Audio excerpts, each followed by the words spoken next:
Chapter 2: The Physical Principles. Here I will tell you something about the most important physical laws which are necessary to understand how the electric machine works.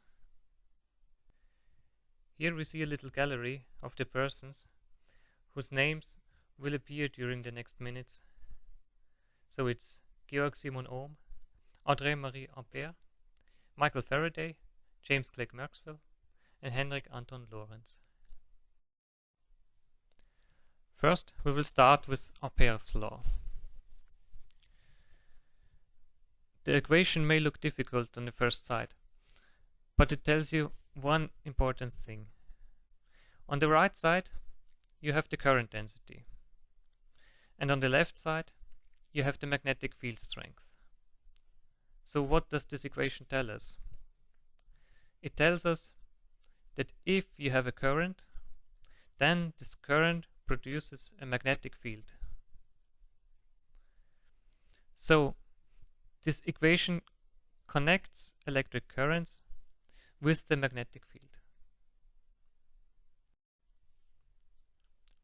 So imagine that there is a conductor which is conducting a current. So I represents the current. And Ampere's law tells us that every time that we have a current through a conductor, that around this conductor there will be a magnetic field. So H represents the magnetic field strength and the magnetic field. And it tells us something else, that for example, like you do it in the machine, you have not only one conductor, but you have a coil of conductors, so multiple conductors, that if you use multiple conductors, then the magnetic field will become stronger. And this is then something what you call the magnetomotive force. So you have a current, and you use this current, for example, in a coil n times. And this gives you a magnetic field and results in a magnetomotive force. And you can see a visual representation of a very simple magnetic circuit on the right side.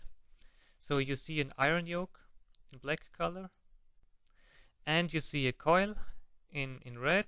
So the coil goes around this yoke, and if you have now this current, then the effect is a magnetic field. So the magnetic field goes through the yoke. And you see already that there are different materials here in this magnetic circuit. You have the iron yoke, and you also have an air gap.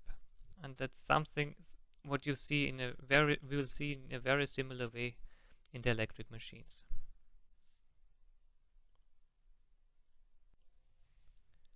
The second equation, which is important for our electric machines, is the Maxwell-Faraday equation. You see on the right side the magnetic flux density, and you see on the left side the electric field strength. And so now this means basically that the magnetic field is connected or can produce an electric field. But there's something very important here, what is also different to the previous equation, that is this time derivative. So it means that only a change in the magnetic field will result in an electric field.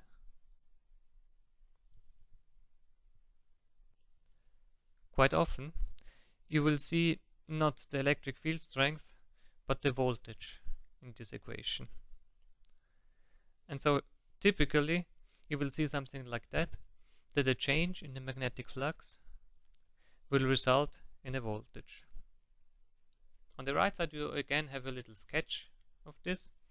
For example, if you take already a conductor and form it to something like a coil, and you have a magnetic flux through this coil.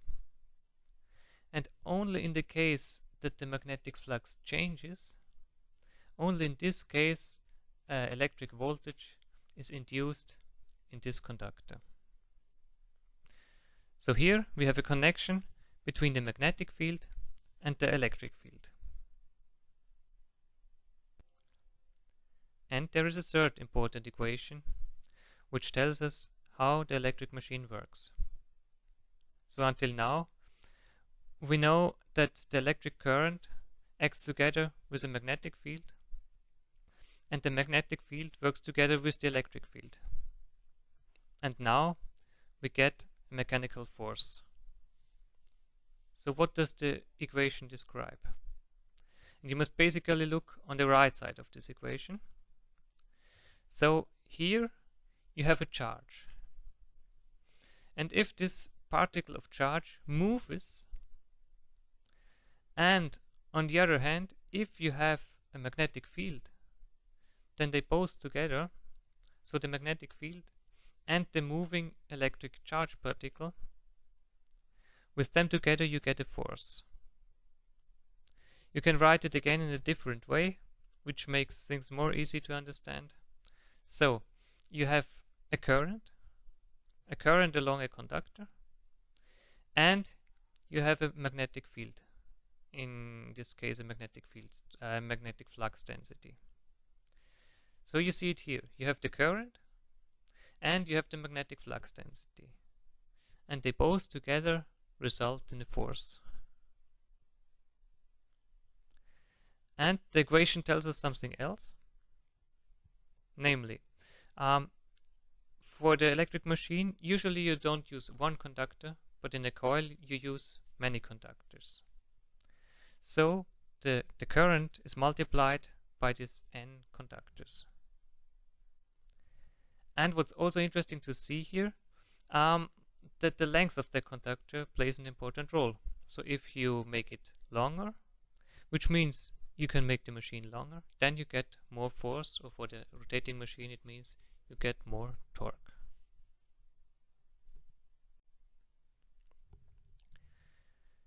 These are the equations which connect electric field and magnetic field, and which tell us how we get the force from the machine. But still, this is not enough. We need to know something about the materials which are behind it.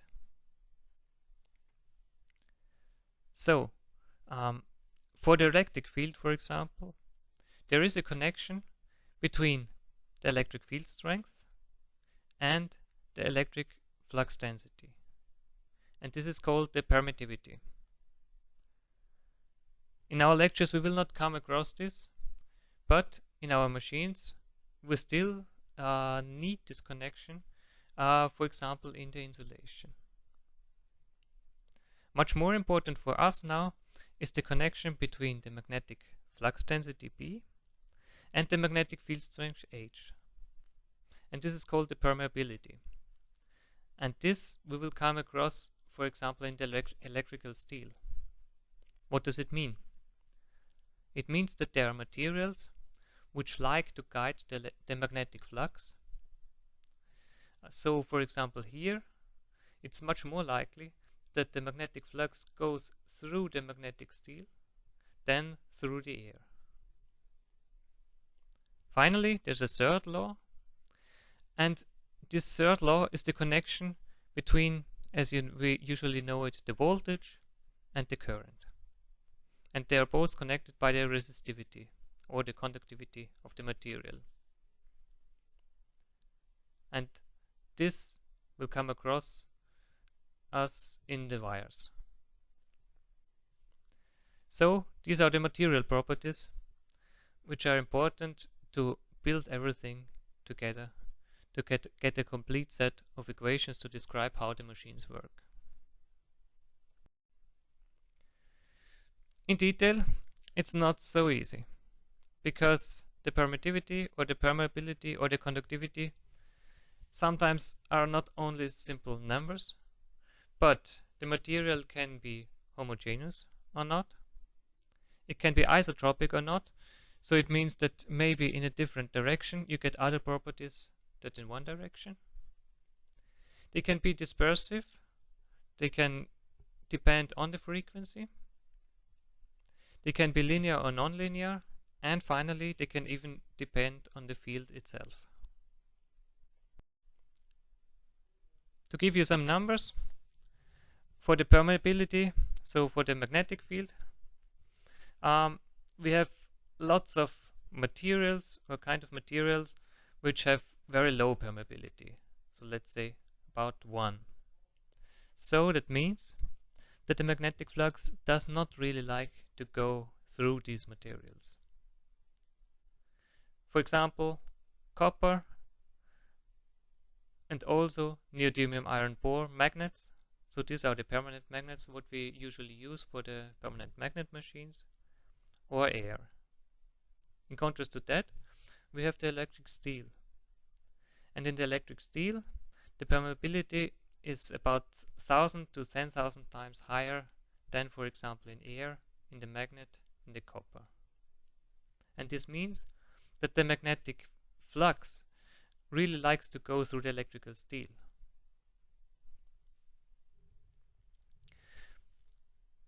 Second, about the conductivity.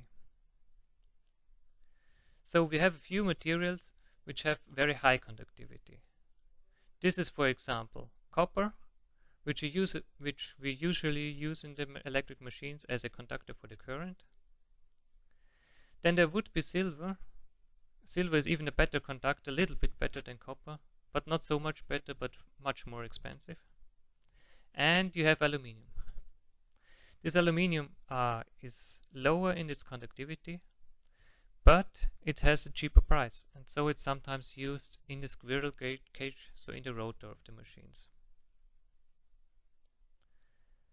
There are some other materials which have also a conductivity which is important to know, but which is parasitic in our case. So the electrical steel, so our iron sheets, they have an electrical conductivity, and this leads to have some losses in these parts.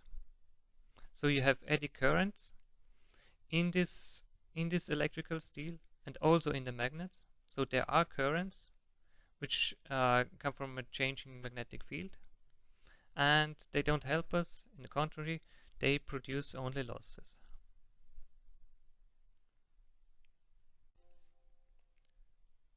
So this was the chapter where we learned about the physics behind the electrical machines, and in the next chapter we will look at the electric machine.